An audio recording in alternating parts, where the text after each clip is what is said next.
Today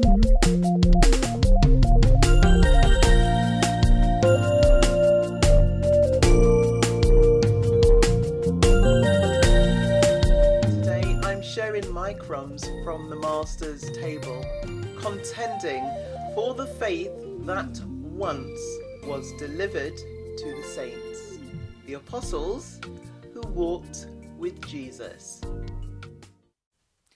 Hi there.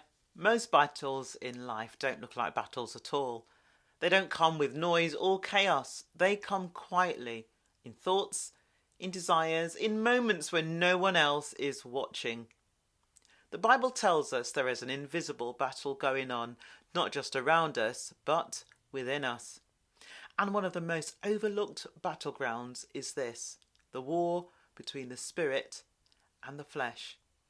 Today I want to slow this right down and look at that battle honestly, biblically and practically. The Bible is clear. When we come to Christ, something changes, but not everything disappears overnight.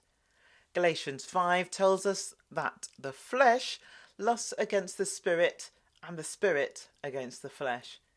In other words, there are now two influences at work. The spirit pulls us towards God and the flesh pulls us toward comfort, control and self. And the flesh doesn't usually shout. It whispers. It says things like, "Not today. You deserve this. God understands and just this once won't matter." That is the invisible battle. Here's what matters. Jesus understands this battle, not as God standing far off, but as God manifested in flesh. In the wilderness, for example, Jesus was hungry, genuinely hungry, and the temptation, it wasn't outrageous, it was reasonable. If you're the Son of God, turn stones into bread. But Jesus, he didn't submit to flesh, to his appetite. He submitted it to the word. Man shall not live by bread alone. The flesh wasn't sinful. It was human, but it could not be in charge. If you ever doubt that this battle is real, go to Gethsemane. Jesus prays, "Father, if it be possible, let this cup pass from me." That's not rebellion, that's Jesus' humanity speaking. But then comes the victory. He says, "Nevertheless, not my will, but thine be done." The flesh wanted relief, the spirit submitted to purpose. And that moment changed everything. This is why Scripture speaks about fasting, prayer and consecration. Not as punishment, but as alignment. Fasting doesn't make God closer, it quiets the flesh so the spirit can be heard.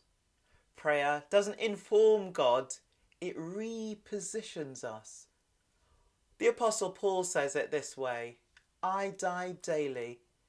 He wasn't being dramatic, he was being intentional. Because if the flesh is consulted, it will always vote for comfort, and comfort has never produced obedience. Let's be honest, most of the time the battle doesn't look spiritual at all. It looks like, "I'll pray later," "I'm too tired today," or "I'll deal with that tomorrow." We don't say, "I'm choosing the flesh." We say, "I've had a long week." But the invisible battle, it's still happening. Here's the hope. God has never asked us to win this battle alone. Jesus prayed, "Thy will be done on earth as it is in heaven." That includes this earth, this body, this life. The Spirit of God lives in us to empower obedience. Grace doesn't excuse the flesh, it enables surrender. So every time the flesh is brought under, the spirit gains ground. So the question isn't whether there is a battle, the question is who has been leading lately? Because the voice that grows strongest tomorrow is the one you obey today.